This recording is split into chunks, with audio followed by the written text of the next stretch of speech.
Njalo mfowethu, uyabona one coach in the PSL that always has a way of finding an excuse whenever things don't go his way. That guy is coach Mikel Cardoso bafowethu.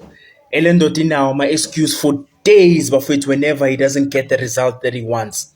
Namhlanje he's complaining that goalkeeper Golden Arrows took 7 minutes for him to be taken off grounding bafowethu. I mean, he's a goalkeeper. What do you expect? A goalkeeper will not be treated like an infield player bafowethu. So he's complaining about that. He said it took them 7 minutes to make their substitution, and Sundowns suddenly fell asleep from that point onwards until halftime. But why can't Coach Mikel Cardoso just say, "Yazin, we got it wrong. Golden Arrows, they were better than us, and we take the result as it is. We go back to the drawing board, we fix whatever we want to fix, and we go into the second leg or during the week and fix our mistakes, and also in the second leg, right?" But to always find ways, because right now he's actually discrediting Ispan is the Golden Arrows. He's actually discrediting indirectly. That's what he's saying. Say, that's why you won the game. Why, Buffett? What's up with the excuses from Coach Mikel Cardoso? And he always has an excuse up his sleeve, Buffett, whenever things don't go his way. Why? Salute. Hayi bafana iyadlala iGolden Arrows. Ayadlala iGolden Arrows. As much as i-possession ibika iMamelodi Sundowns, but iGolden Arrows iyadlala bafethu. Iyadefenda. Yezwa labantu bayakwazi ukubekezela emumva. They are very patient emumva. You can keep coming and coming. They want you to come. They want you to keep coming. Bayadlala bafethu labantu labo. And bamba we counter attack. Wapayiza nje bazokubamba we counter attack. Yo, babambe club nje this big. Congratulations to Golden Arrows, bro. Sesobona second leg uthi kuzohamba kanjani, but no. Yadlala Arrows. Mamelodi Sundowns questionable. Very, very questionable. Not in a sense that they played horrible football. They didn't. In fact, they played proper ball. It's just that they did not convert their opportunities. They should have.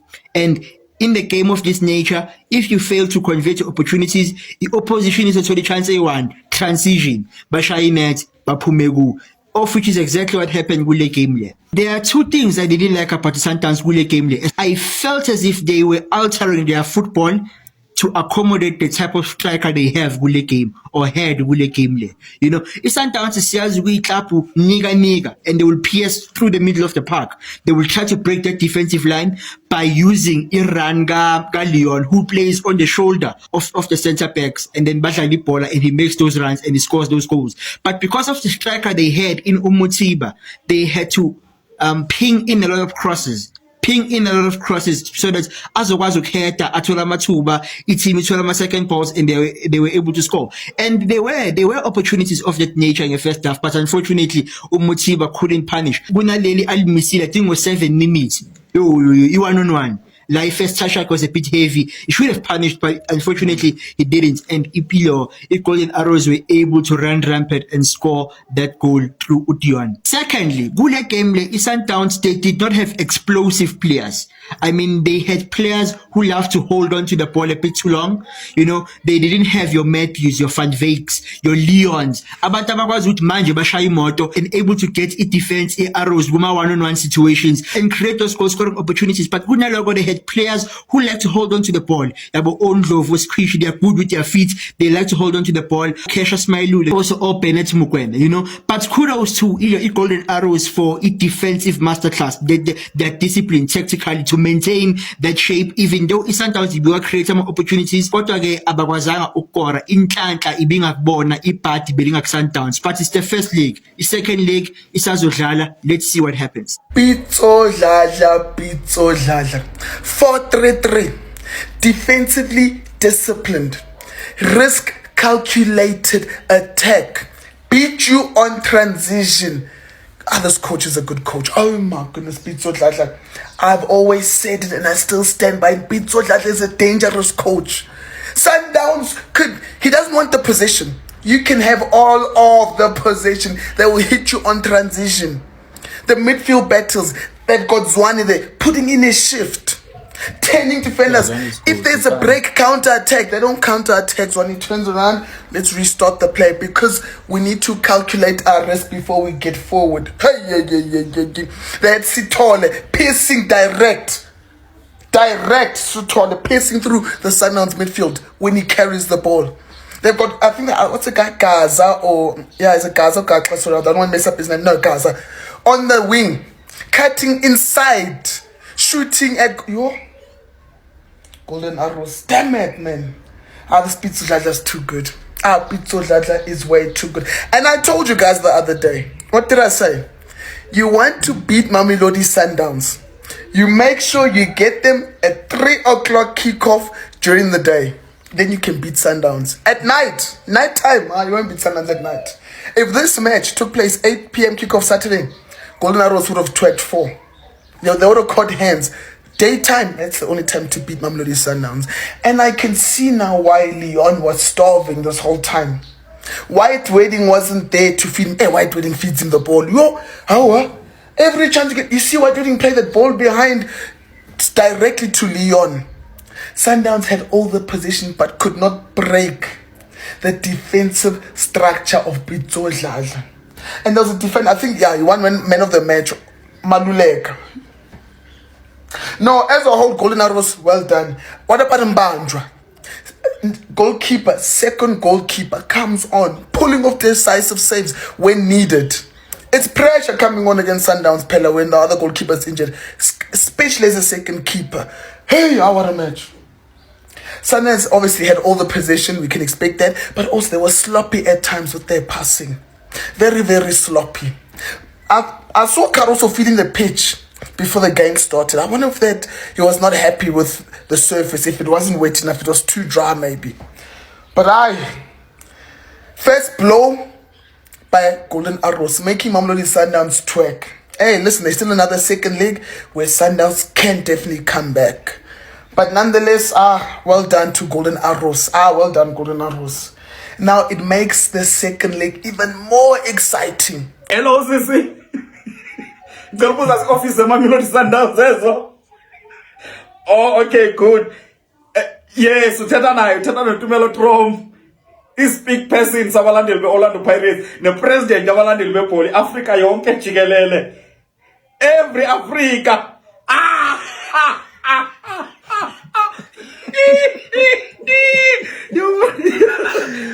Sorry.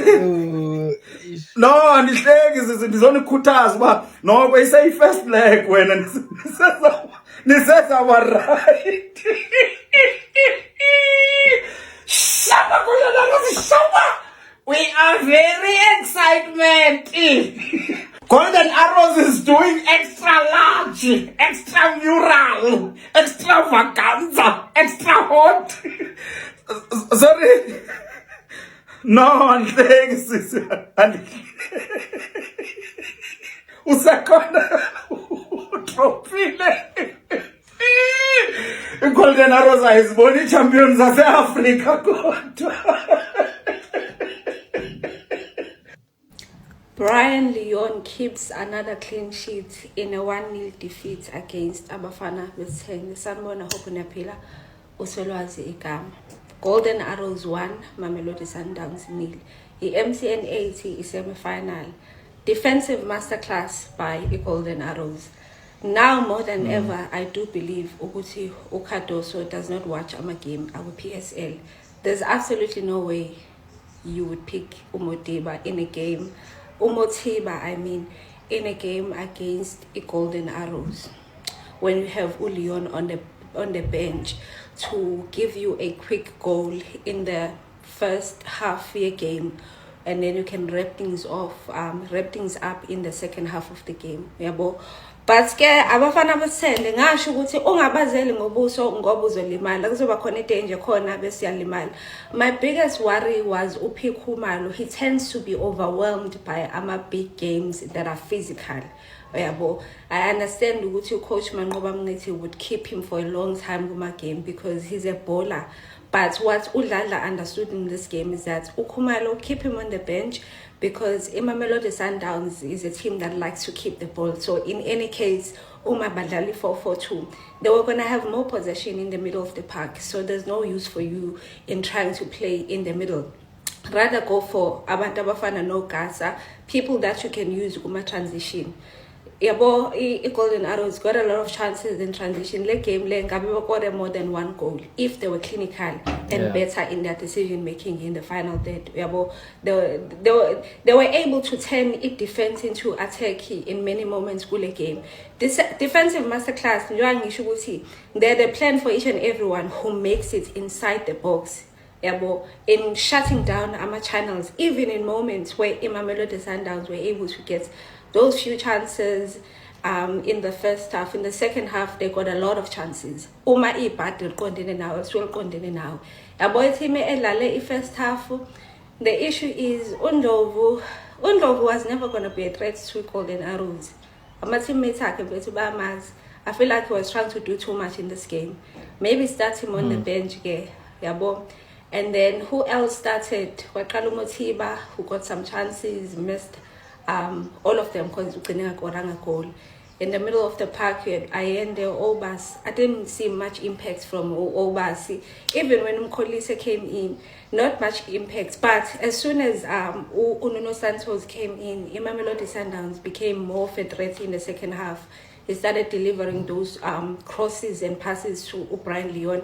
Yabo mabengimake kahle uba inkomo mfana yabo meba ngimaka ba kahle uphenduka ube inkomo. But yeah, defensive masterclass. I don't think his starting 11 gave much. I think he undermined the Golden Arrows and he suffered the consequences of his actions. Let me know what you thought about this game. Ngishilo ku video yami before ngathi I don't wish Mamelodi Sundowns ukuthi ingawina any cup this season. Amfisi kunento abantu abangayiboni. Okay, iKaizer Chiefs I know ukuthi iphumile. It's fine. So kulungisa ngelinye ilanga lokho. It's okay. Right now kunento abantu abangayiboni iMamelodi Sundowns. Mamelodi Sundowns is going down. That is why kubhlungu ukuthi mina ngakhishwa ngadliwa iMamelodi Sundowns ngadlala 1-1. Because I can see ukuthi iMamelodi Sundowns sekuyindafundafu mara ke ba in denial. It's okay, kuzovela lokho thulani nizobona. Last season I winanga even a single cup Mamelodi Sundowns. Yayoba nenhlahla. Yayowina iStar. It's okay for them. It's fine. But la abawinanga ngisho cup eli1. And then bazoba the excuse ethi hey thina besifocus kwiStar besingafuni makhaphu la. There's no way. There's no way. Mamelodi Sundowns is going down and I'm happy ukuthi Golden Arrows ikhonile ukuyibamba 1-0. Hopefully izokhona ukuyimaintain leyo nto leyo and even la kwi-second leg. Nizoyibona iMamelodi Sundowns. Angifisi nje ukuthi win any1 this season. Ukuthi iChiefs yenzani it's fine but okusala ukukhuluma ngeMamelodi Sundowns right now ingamane iMTN ibonwe isikhukhune iGolden Arrows or iOrlando Pirates lamathima amancane la hayi iMamelodi Sundowns. Lapha kwi-management yeMamelodi Sundowns sekunomane nje bamgcinile uKhadoso ngoba bazi bazomxoxa kanjani ngoba unebala elimhlophe kodwa lento le akayizele kwi-Sundowns uzoyidestroya ayo into ayenza and uyayenzisisa. Cabanga uzodliwa home nakhona udlala iharam football kodwa ke I want us to focus on strategy versus tactics le game eMamelodi Sundowns and Golden Arrows bikade idlala ekhaya Mamelodi Sundowns eLucas Moripe Stadium le eAtteridgeville. Ngifuna siqale ngestrategy bafowethu le game ukuthi obo coach bowabili udladla noKhadoso bebe approach kanjani igame iplanning yegame ibihamba kanjani yini bebefisa ukuthi yenzeke le game ama lineup abo ama approach abo ama formation abo sengikhuluma nge-style of play bebesidlala bafowethu siqale ngezikaKhadoso yini le bedlalo la bafowethu bekwenzakalani la kweMamelodi Sundowns. Mina namanje understand ukuthi bithini i-lineup eMamelodi Sundowns yini bebeyifisa iwin noma bebezodlalela nje ukuthi khona abadlali abafuna ukubabona ukuthi bayakwazi ukudlala ibhola bezo experimenta in kwi-cup ma-semi-finals and wawuzuza ke lo lento beyifisa because lapha unomane bayasho ukuthi bekuyi-4-2-3-1 because uMayilula no Motiba vele bebedlala ezidouble number 9 bobabili badlala into eyi-1 abekho good enyaweni abaphasi ngendlela kumele ngaphasa ngayo no sense of emergency kubona yonke into abakwazi ukuyenza ukufinisha phela so udlala ngama-finisher ayi-2 i-supply ipho number 10 awunayo even esayidini lakho kwa-cross bekunobani ngapha kwa-right angazi ukuthi bamfakele kanjani lo bani bathi lo mthantwana because usquish la nayo ngabanga negame enhle kanti-ke la i-planning bafowethu was very simple and straightforward yabona udladla ebeyazi ukuthi into eyenzayo yini because approach yakhe bekuyi-mid block Sundowns ibambe eswini uzoyibamba ngama-counter uyazi nabadlali abanjengaboy-Leon unabadlali abanjengosithole abayiphela endlebeni nabogas banespeed esikhulu kakhulu and eswini uyazi uvale ngabadlali abanjengomaxwele so igame yakhe bafowethu bisimple ukuthi imsebenzele ukuwin away from home into enkulu kakhulu leyo. Okay, sengifisa-ke sibheke tactical flexibility sibheke into enjenga ilokuzana ama-tactics sibheke nawo ama-tactical awareness kubadlali etikade bese groundini since siqalile nje Mamelodi Sundowns igame yabo bafowethu ibifile bengacreate ama-chance no number 10 style of play sabo understandanga more ama-back passes tete ngibona nje groundini ama-back passes alende nesicwembe laphana obus understand it bedlala laphana because udlala home udinga u-attacker more unalento obufuna ukuyenza so creativity bingakho that's why Mamelodi Sundowns first half bidlala i-haram football and le lose bayideserve ngalokho coach ukuthi uyozihambe nini because into akayidlalayo ayikho uNdlovu was doing too much efuna ukushayina kanti ezinye izinto kumele understand yes uswe we-Golden Arrows but decision making ibaluleke kakhulu if udlala nabantu obaziyo uyazi ukuthi aba-teammates akho phuma isikhala ndoda ngiyacross kube ukuthi izikrakers zakho ziyahluleka wena ufuna ukudribla too much ufuna ukugijima too much ufuna ukubukisa no i-team ayiwine ngawe uwedwa that's why Sundowns iluzile namuhla amanye amabhola bewathola bewaluza cheaply abondlovu umfana omncane wadrag wabuyisa esayidini kwamele eyowinga ulokuzana nomabhena umkwena umfana udlaliswa off position ngobani ufuna ukufaka uMayilula no Motiba yini le efake lo Motiba lengaka coach Kadosi wa deserve lama results even 3-0 ubu right Golden Arrows big shout out kwi Golden Arrows bafodi game yabo bisimple kakhulu counter bebe nje ama counter and bawenzile ama counter awo kwala khona ukuthi abekho clinical ngaloo ndlela but bakwazi ukulithola lelo lodwa what a pass Diona beshaya igoli i-build up inhle kakhulu i-through ball uDion wenza ubuhlakani kakhulu one touch one goal efundisa uMotiba kwabhekana 1-on-1 no-goalkeeper ezelimala wahluleka ukufinisha ngicabanga ukuthi i-Sundowns yakwazi ukushintsha igame second half lapho sekungena abadlali abanjengabo-Leon nalama runs akhe amahle kakhulu egena nobani nabo-Matthews bonke labantu behlele ebhentshini for what ngeze kuchazela uKhados into efuna uhamba ukuthi complain lapha complain into engekho nabo bana abangenile nabo Santos bafowethu Santos you know uma khona Santos very creativity sikhona lapho ukuphasela ngo left ngo right and igame yakhe inhle kakhulu bafowethu football IQ lapha bafowethu top notch kakhulu ama forward passes and ibhola liya kumuntu kakhulu engakusho Mamelodi Sundowns bengesiyo usuku lami because batholile ama chance 8 ayibe maningi even Leon watholile ama chance ongakwazi ukuthi ewafinishe although simazi ukuthi uclinical kangakanani but ngokuthi usube ngesilo lakhe ama chances bawa creative sebekhona abo Santos but angakwazi ukugcina ephelele nethini then Golden Arrows second half yakwazi ukuthi ke ibambe nje ukudefender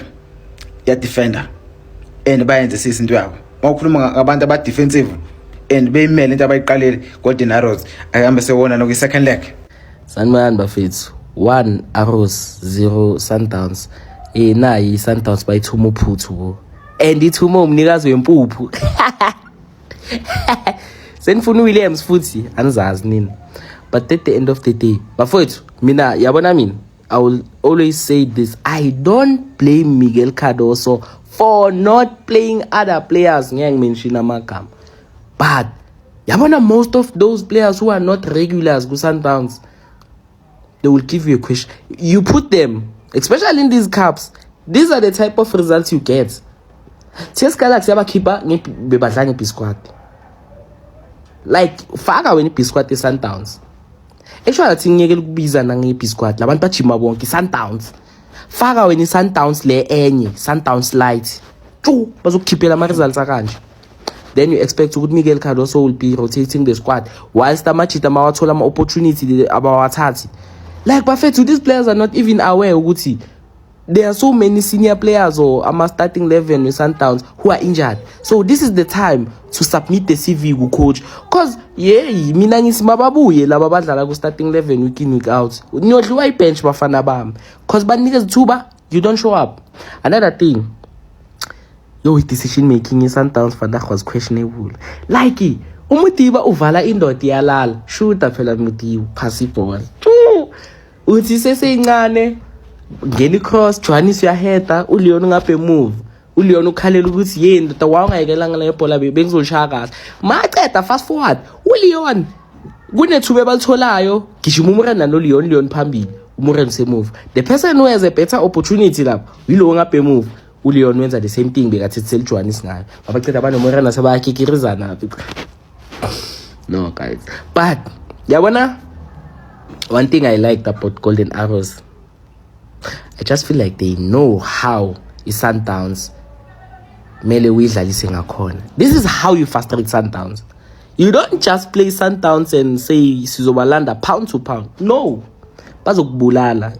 Yabona game emarumo, I saw some glimpses. Ngabona la babuleyo ngendungu abe batshe ukuthi balingana neSundowns, abalingana neSundowns. So Arrows la iyazi ukuthi we are not ku level eSundowns. Let's just stay at the back, then siqhubeke.